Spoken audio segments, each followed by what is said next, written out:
Chapter 11. The Mystery.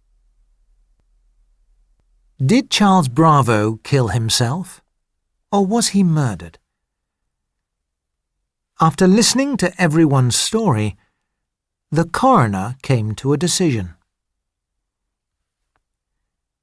The Times, Friday the 11th August, 1876. Charles Bravo murdered. Yesterday, the coroner read out this decision. Mr. Charles Bravo did not commit suicide, and he did not die by accident. He was murdered with the poison antimony. But it is impossible to say which person or persons killed him. But was the coroner right? And, if so, who killed Charles Bravo? Over the years since 1876, many books and television programs have asked these questions. But they have all given different answers. The police learnt that the coachman, George Griffiths, was in Kent when Charles Bravo died, and his new employer said that was true. So Griffiths was not the murderer. But was he telling the truth when he said there was no antimony left in the stables? Perhaps there was some antimony left there, and someone found it and used it. Or perhaps the antimony didn't come from the stables at all. Here are the 4 main possible answers to the mystery. First possible answer: Charles Bravo killed himself. It is difficult to believe that Charles Bravo meant to kill himself. Why would he do that? He was young and healthy. He seemed happy. He had a rich wife. He had every reason to live.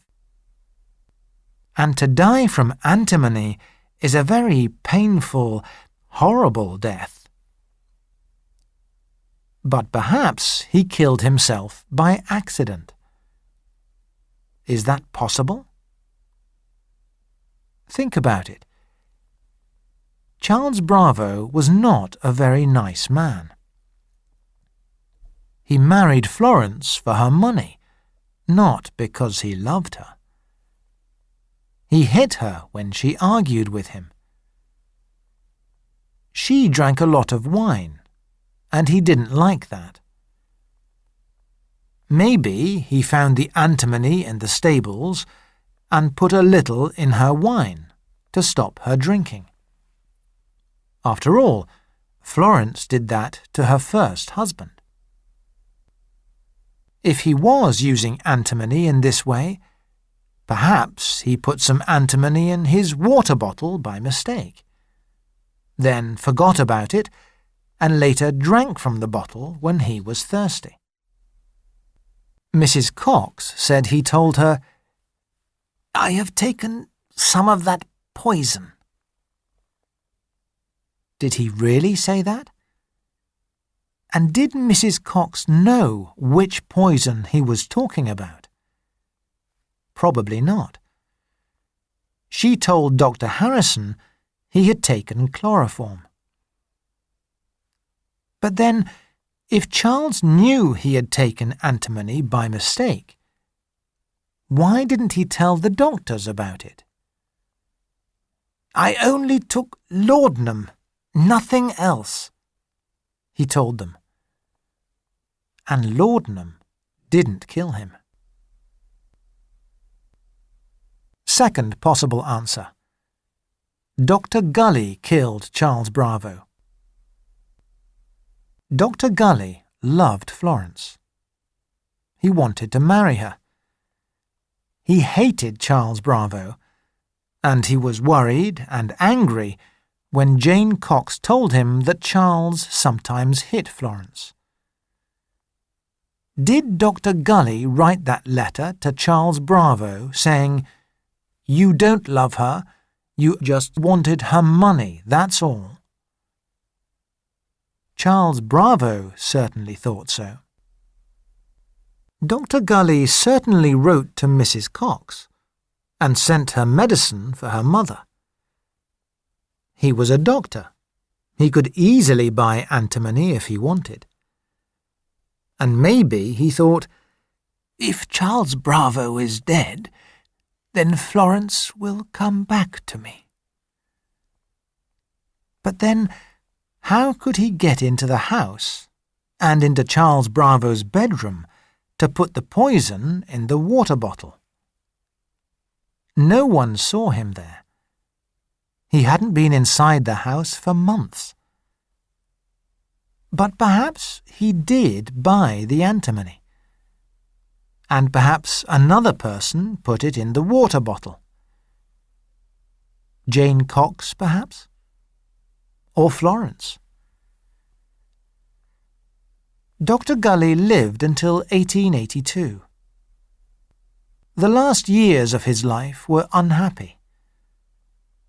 No other doctors would speak to him or read his books. He didn't spend much time with Florence either. She wasn't interested in him anymore. Third possible answer. Jane Cox killed Charles Bravo. Jane Cox was Florence's companion and her friend. She knew and liked Dr. Gully, but she thought he was too old for Florence. So she introduced her to a younger man, Charles Bravo. At first, she thought Charles was a good husband for Florence, but she soon changed her mind.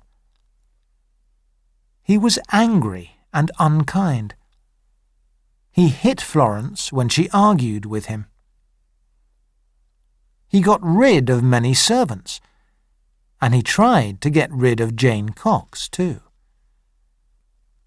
So Jane Cox would lose her friend and her job. She had 3 sons at school. How would she pay for them? Mrs. Cox knew Charles Bravo drank from his water bottle every night. She could easily go into his bedroom and put antimony in the bottle. There are many questions about Jane Cox. When Charles opened his bedroom door, shouting for hot water, why didn't Mrs. Cox come out? She wasn't asleep. But she did nothing until the maid, Mary Ann, came to fetch her. And then, when she went into Charles's bedroom, she sent Mary Ann out, again and again. Why? Because she wanted to be alone with Charles, perhaps? What did she do when she was alone with him? Give him more poison, perhaps.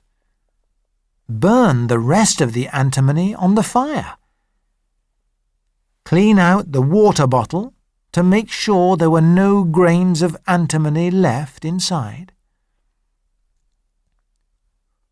Why did she send for Dr. Harrison when Dr. Moore lived much closer?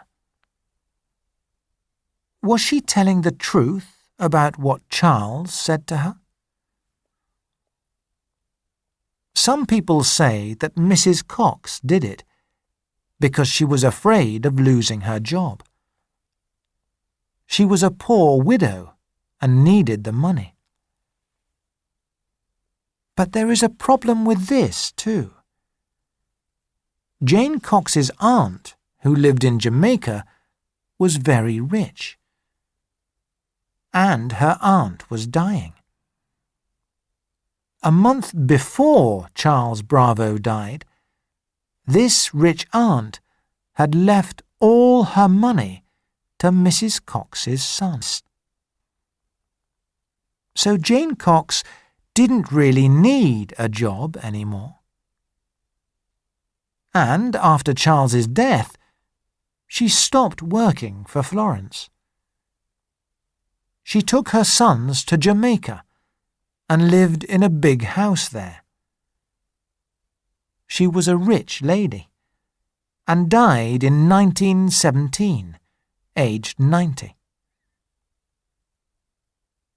Perhaps she did kill Charles Bravo, but she didn't do it for the money. Fourth possible answer. Florence killed Charles Bravo. Florence's first husband, Alexander Ricardo, died because he drank too much. Before she left him, Florence tried to stop him drinking by putting small amounts of antimony in his wine to make him sick. Florence was a very rich young woman. She had a fine house with lots of servants and horses. She liked to do things her own way. But she lived at a time when men told women what to do. When a man married a woman, all her money belonged to him. If a wife argued with her husband, the husband often hit her. When Alexander hit her, Florence ran away to Dr. Gully. Dr. Gully was the only man in her life who was kind to her. But she couldn't marry him because he was too old, and his wife was still alive. So she married Charles Bravo instead. She was only married to Charles for 5 months. They had many arguments, and he often hit her. He sold her horses. He got rid of her coachman, George Griffiths. They argued about money. They argued about servants. They argued about her drinking. She lost her baby, and he tried to get rid of her friend, Jane Cox. Florence had many reasons to hate him. Was she really asleep when he drank the poison? Charles shouted for help outside her bedroom, but she didn't hear him. She lay in bed with her eyes closed. Did she find some antimony in the stables? Did she put the antimony into his water bottle? But then, when she woke up, she tried hard to save him. She sent for 5 different doctors. All the doctors thought she was very upset. And Charles didn't think she had killed him. "You've been the best of wives," he said. His cousin, Dr. Royce Bell, heard him. Charles left all his money to her. After the inquiry, Florence Bravo left the Priory and went to live in Southsea, on the south coast of England. Her brother invited her to start a new life with him in Australia, but she refused. In Southsea, she was lonely and unhappy. She didn't talk to Jane Cox or Dr. Gully. She drank more and more wine every day. In September 1878, 2 years after her husband's death, she died. She had killed herself by drinking so much alcohol. She was 33 years old. So, did she love her husband? Or did she kill him? No one knows.